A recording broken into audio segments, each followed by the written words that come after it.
Com tots sabeu, ja des de l'any 2020 hem un plan de sostenibilitat turística amiada per govern d'Espanya, en el qual hem treballat intensament. Causes que dieu fins ara no s'han pogut veure gaire perquè s'estaven elaborant els projectes, però sí que a partir d'aquest estiu el que són obres, millores de camins, millores de llocs emblemàtics de la Val d'Aran, sí que són els projectets a poder-les licitar i poder-les tirar endavant, sobretot a partir d'aquest estiu.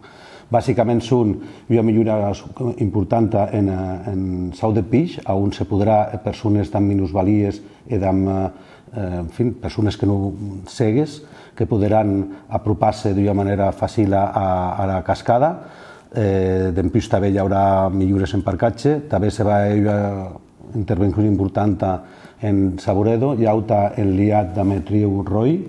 Després hi ha causes que van més destinades a ensenyar més clares de la cultura, com poden ser l'accés a Castellleón, la millora en Bussós, en Vilamós, en Les, en cas de Castet, en Bussós, amb el tema de Parc de Fauna, on hi haurà una revitalització i una promoció també dels animals que són en les nostres muntanyes. En Vilamós era vida vidanta del que era la vida en la Val d'Aran, vinculada al museu que ja hem de Joan Xiquet.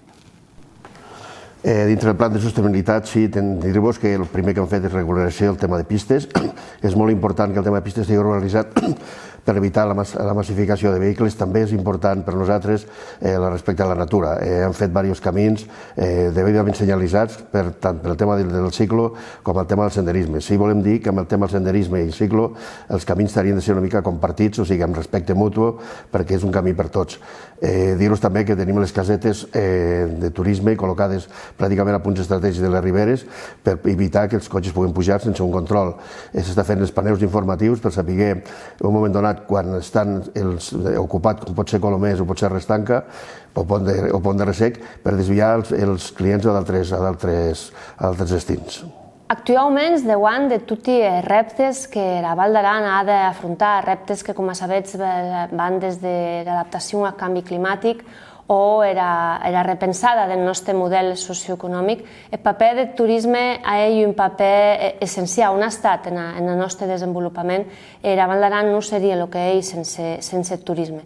Tot és una veritat que el nostre model turístic ha d'anar transicionant en què hi ha un model sostenible, i per això aquest plan de sostenibilitat turística ens permet començar a caminar en aquesta direcció, de manera que també ens ajuda a plaçar el nostre territori com un territori de referència que ja n'ell, més que pugui ser un territori de referència en quant a com se pot gestionar l'activitat turística d'una manera sostenible. Quan parlam de sostenibilitat, parlam no només de l'ambiental, que és la principal, sinó també de l'econòmica, de la social i de la territorial.